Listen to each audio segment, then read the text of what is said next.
Hello, this is Cheryl Jennings, and this is our time that we can be together with Caregivers Connection.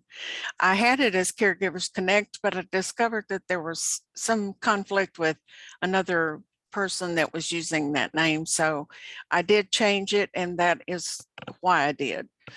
I was talking to my husband today, and he was reading me something that made it so applicable to what we do as caregivers. And that is that sometimes we settle for less than our best.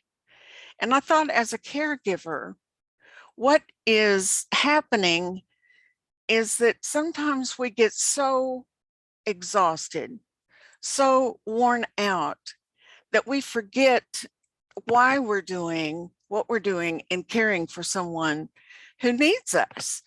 And I'm talking specifically to family members here who take care of either their parent, their spouse, or child, and the caregiver gets so exhausted that they forget that they need to take care of themselves.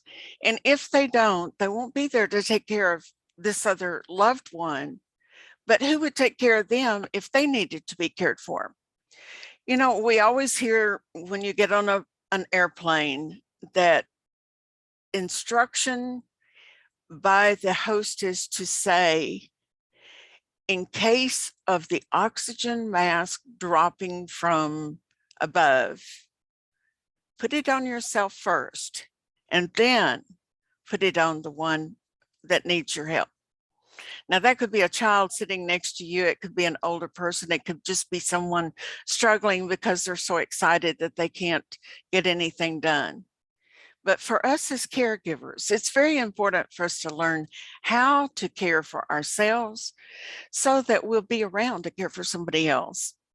I've used this statistic, but I think it's worth using over and over and over because it makes the point that 67% of caregivers pass away before the person that they are caring for.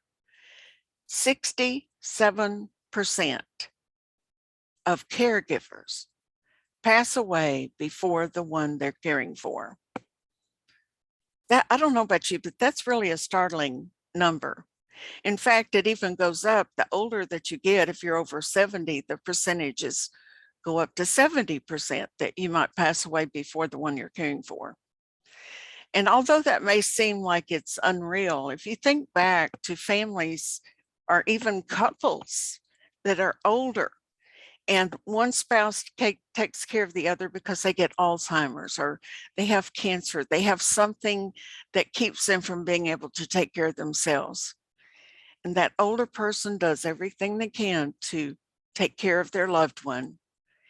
And before long, their health is at stake, and sometimes they pass away. And you probably have known this to happen. They pass away before the one that they're caring for. And all of a sudden, you've got to take care of another person. I've known that to happen in families that have a special needs child. I've known that to happen with younger people who are caring for someone and they get so totally exhausted, their own health is at stake. So I want to give you just 5 tips today to help you understand the importance of caring for yourself. And I'm going to keep this short because I think that the important thing for this site is that we connect often, but in short increments. First thing I want to do is to tell you that you've got to learn to speak up. You've got to become bold in your voice and say either, I cannot do this, or I need some time out, or I need some help. And you talk to whoever is around. Maybe it's just a neighbor and they ask you how you're doing. Just say, well, I really need a little time by myself. And you could even say, would you mind coming over one day this week and just sit with my mom or my child, read a book to them or talk, or just sit with them while they're resting, or watch TV with them. Anything that would help you to have a little time by yourself, because it's very hard as a caregiver for you to say, no, I can't come right now, when you know a person is in that bed totally dependent upon you. I know it from my own health and I've known it from watching others.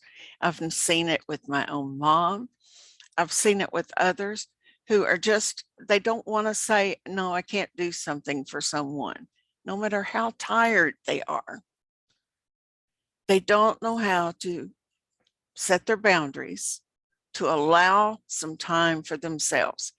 And this is really important for you to do as a caregiver. The second thing is that you can't dwell on what's happened in the past. You've got to learn to live one day at a time. The Bible tells us that life is like a vapor, and that we can't dwell on things that happened in the past. We can't predict the future. Today is what we've got. Today is the day that we're thankful that we're alive, that we are able to care for someone, but we are also not expecting to try to take on all of the problems of the, what if this happened, what if that happened, or something else. We have to deal with one day at a time. The next thing is your attitude. If you wake up in the morning and you feel so worn out, try just for a moment to put on a face of say, I'm going to feel great today. God gave me one more day to be alive, and I'm going to make the best of this. And your attitude may be the only thing that you're in control of for the whole day. You may end up with an issue that you have to call for help. Your loved one may need extra care from a doctor. You may have to call an ambulance. I've had to do that before. But your attitude about what you're doing is going to make or break your day, and knowing whether or not you're going to make it through that day.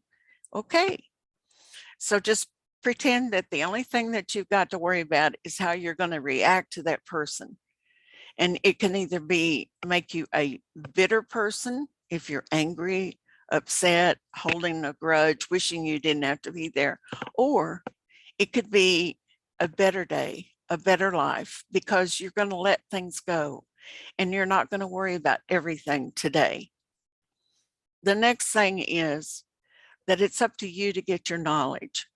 When you go visit the doctor, you can't allow someone who needs your help to go in by themselves. And you'll need to go in prepared to ask the questions, or you won't get much out of a doctor.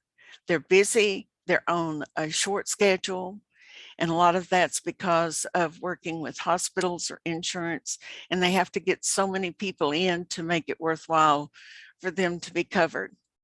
Whatever it is, though, ask the questions, take the notes, be prepared to write down what is said about changes in medicine, changes in routine, or go in there prepared knowing that you need more help and you want to find out from them, how can you get home health or what other services might be available to you in your community. No matter what it is you need to know, no one is there to tell you what steps to take next, because it's up to you to get the knowledge.